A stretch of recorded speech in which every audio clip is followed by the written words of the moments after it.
All right, welcome back to the show. On the hot seat this week is former Hendersonville High School, Vol State, MTSU, and now Texas Rangers pitcher Zac Curtis. How are you, sir? I'm doing great. You talk about that, we said earlier, the road to the major league is not a road that's paved evenly, is it? No, it is very bumpy, and there's a lot of potholes, sinkholes, whatever you want to call it. I mean, at least in my path there has been. How do you keep your focus on, it's so rocky sometimes? You just got to know what you can do, really. You play this game for so long, and you try to make it to the big leagues. That's your childhood dream.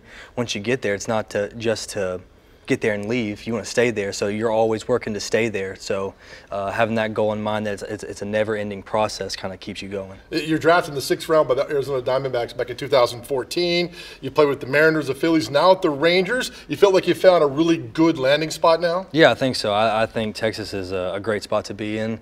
A lot of good leadership in that clubhouse. New manager, kind of new coaching staff, right. But the base of everything's still there. The culture's still there, so I really like it. What does a pitcher, what's a baseball player do now before spring training starts? Some of them golf a lot. Right. I got 2 kids, so I don't get to do much. Yeah. My routine's usually I wake up, take my son to school, get back, eat breakfast, and then I work out. I built a little gym inside my garage because I live in a very small town, bunch of farmers. Right. And so I do that. I run in the freezing cold, and then usually at night I'll go throw.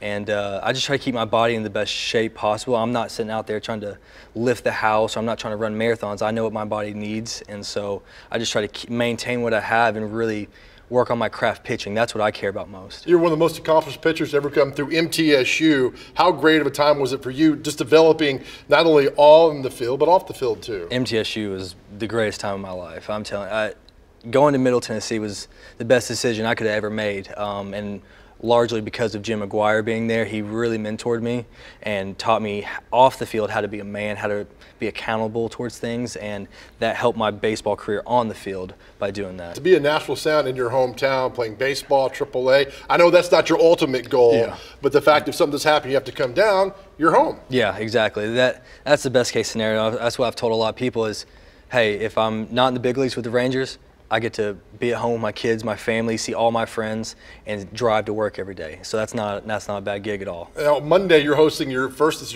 ever baseball camp? Yeah. That's got to be kind of surreal, isn't it? Yeah. To be able to do this? Yeah, it definitely is. We've been trying to do something like this for a couple years. I really want to get back in the community, give back to a charity that's near and dear to my heart, and also get around some of the local kids I've never got to meet. Zac Curtis, pillar of the community. You ever thought you'd hear that? No, never. I'm sure a lot of other people wouldn't think that either. Oh, that's great. Zac, thanks for your time. I appreciate you. Here's some more information on the Zac Curtis baseball camp tomorrow out in Hendersonville.